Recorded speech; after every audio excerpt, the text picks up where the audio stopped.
Hey guys, it's Brian. Welcome to Financial Fitness. If you're new to the channel, please subscribe. In this video, I'm going to go over 5 ways to save more money fast. Hopefully you can implement these and start saving even more money. Let's get right into it. Stop buying stuff you don't actually need. This one is fairly straightforward, but let me explain. The average American spends $18,000 per year on non-essential items, meaning those that you don't need to live. This breaks down to roughly $1,497 per month, and that causes real financial goals like retirement and home ownership to be pushed aside. Some of the other things that get pushed aside are life insurance, credit card debt, and creating an emergency fund, car and home repairs as well. A lot of this can be fixed by creating and following a budget. My free budget template will be in the comments below. So here's a chart from a USA Today article where the data was provided by Ladder of a list of expenses that are largely discretionary, especially the line item for subscription boxes. What a horrible way to spend basically $100 per month. Now, other items like gyms, you can argue, are for your well-being and to stay healthy. So not all non-essential expenses should be cut out, but largely many can. Another example is drinks and coffee. These can be significantly brought down as far as expenses. You may argue about coffee at least, but you could make that at home. Or alternatively, you could eliminate both like me and not drink either alcohol or coffee. I personally save a ton of money by cutting these out completely. I don't see any value in drinking coffee or alcohol since you don't need them to live and you're throwing away money, especially if you pay for them on a regular basis. Water is something you need to live, so I'm not picking on this one quite as much, but it is mostly free out of the tap or faucet, and typically if you're creative, you can mostly find water for free, even when you're out exploring, without paying if you plan ahead with a refillable bottle so you don't have to pay for bottled water, almost at all.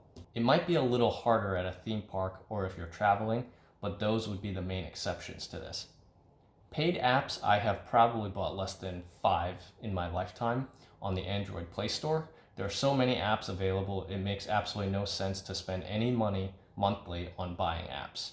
If you're paying money for an app, it should be one that you're using for a very specific purpose and using it at least twice a month. There shouldn't be any other apps out there that are free that can do half of what you're looking to accomplish. Sleep on it and buy it later. I mentioned this in my video about how to create a budget too.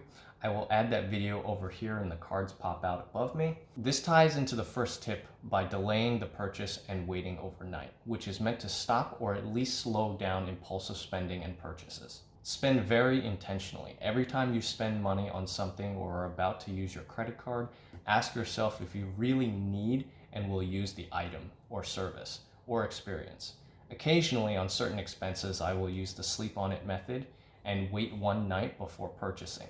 This gives me time to stop myself from potentially making an impulsive purchase and to think about if I really need to buy it or not overnight. Think about if you really need the item and will use it frequently. After a purchase, if you find that you haven't used or touched the product or service for a while, it probably was not worth spending the money on in the first place. Take this into consideration if you can before purchasing too. Will you use this product or service frequently? Does it truly serve a purpose beyond an impulse purchase? Stop paying for so many monthly subscriptions. I've mentioned monthly subscriptions a couple of times in my previous videos, but didn't go into detail about them. Let me be clear, I absolutely hate monthly subscriptions. They are a complete trap created by companies to take your money every month. So the entire premise behind a monthly subscription means you should be using it every month, but that means you also have to pay for it every month. Most subscriptions you don't use all that frequently if you think about it, and even if you do, it creates this idea that once you have it, you can't live without it. You get so used to the service or product being available monthly that if you cut it out, you'll feel strange or have this empty feeling for not having it anymore. Many times they also create a monthly contract where you have to be signed up for some fixed amount of time or fixed amount of months, like 6 to 12 months, before you can get out of the contract or before it goes month to month, and then you can cancel at any time. That's terrible. They're trying to lock you in and get you used to the service or product in that time period. Even if they're unsuccessful in trapping you, they've got your money for that fixed time period anyway. So it's definitely not a loss for them, only a loss for you in terms of money.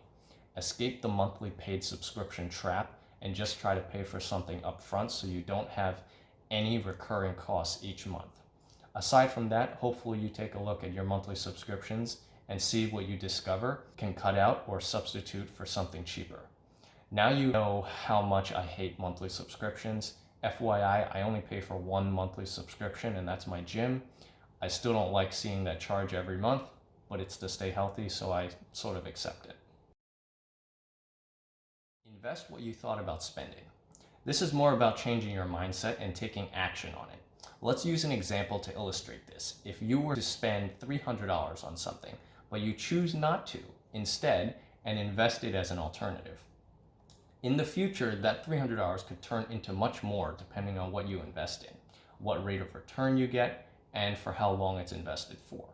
By investing money that you would have otherwise spent, you are effectively increasing your wealth by some measure. The amount can't be guaranteed because of those three variables of what you would invest in, the rate of return those investments would achieve, and the time frame in which it's invested. Assuming you invest that $300 for 10 years and assume a moderate 6% rate of return using the investment calculator on calculator.net, you would have $57 more in just 3 years. But if you look beyond that to 10 years, you would have over $500. To amplify this same example using the same assumptions of 6% rate of return, 10-year time frame, and $300 contribution, if you add another $300 per year, you would have invested $3,000 total, and it would have grown to almost $4,500, which is 50% more than you would have had if you had not invested it or spent it. If you had spent that same $3,000, you would alternatively have $4,500 less in 10 years. If you achieve an even higher rate of return, the effect would be even larger. So keep this in mind and invest what you might have otherwise impulsively spent by thinking about this mindset shift. Try not to buy depreciating assets. Depreciating assets are material goods or products that lose value over time. These items reduce in value over time due to becoming obsolete and needing to be replaced. Constant usage of these items can cause them to become obsolete or require replacement sooner than expected. Typically, depreciation is used to lower the taxable income for either a business or individual. Depreciation reduces the tax burden, but it is a non-cash expense and it has no effect on your cash flow. It simply alters the value of an asset over a certain period of time or useful life. This is a list of assets that depreciate: lawn and gardening equipment, sports equipment, toys, timeshares, electronics and computers, and homes. Many of these items can't be avoided, like electronics and phones and computers these days, but be diligent about your spending on all of these assets that lose value over time. Probably the most common example is cars. New cars do not gain or even maintain value. There are two exceptions to this, the first being classic cars that have not been manufactured in years or even decades, and second, cars that are treated as collector's items and manufactured in limited quantities. These are the only two exceptions to car values and depreciation. As far as car depreciation goes, they typically depreciate the most within the first 4 years, losing around 40 to 50% of their value depending on the model. I'm not saying that buying a car is necessarily bad, but if you're looking for the best value, try not to buy a new car. Go for a certified pre-owned car that has come off a 2 or 3 year lease, or a used car around 4 to 5 years old. That way the initial owner experienced a large amount of the depreciation instead of you.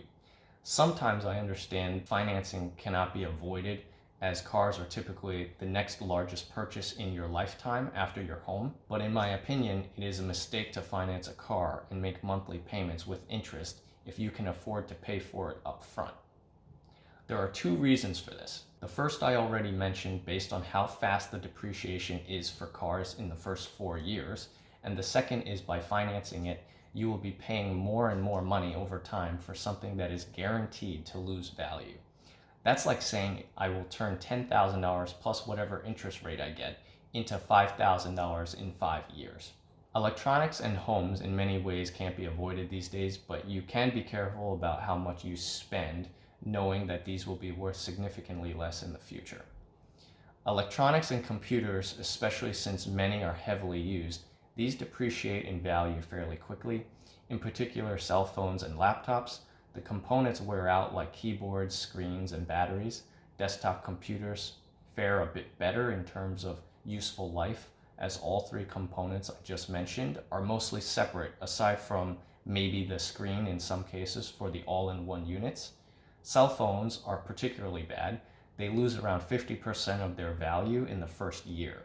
I'm sure this is because they release an updated version every year and the assumption of heavy usage. It is one of the few devices that we constantly use many times on a daily basis. Homes can be depreciated, but only if they are rental properties. The IRS considers the useful life of a residential property to be 27.5 years.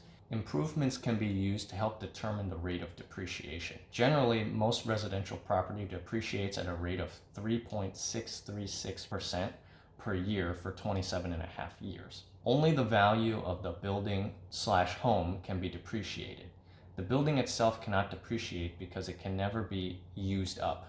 Therefore, the value of these two must be separated to determine the value to depreciate. Homes that are an investment property have an additional benefit over a normal residential or commercial property in that they can also appreciate in value while depreciating in value for tax purposes, even while it is being rented out to a tenant. This can positively affect the homeowner's cash flow significantly by having more cash on hand, at least until the property is sold. At that time, any gains above the depreciated value would be taxable through the depreciation recapture tax. There are also a lot of costs associated with buying and owning real estate. I'm not a big fan of it. You usually need high income to support multiple mortgages along with reliable tenants unless you want to hire a property manager, which would cut into your profit. The costs for insurance and property taxes and other maintenance expenses cannot always be made up with the rental income alone. In general, real estate is more of an expense and liability in my opinion, unless you're into house flipping. It doesn't mean you can't make money through real estate, but the rental or flipping process is rather cumbersome. That's just my opinion. Thanks so much for watching. I hope you liked this video and found it insightful. Click the like button if you did, and please subscribe if you haven't already. Click the notification bell so you can see when I post videos next. Feel free to leave comments, questions, and any topics you might want to hear about in future videos to get on track to being financially fit. See you in the next video.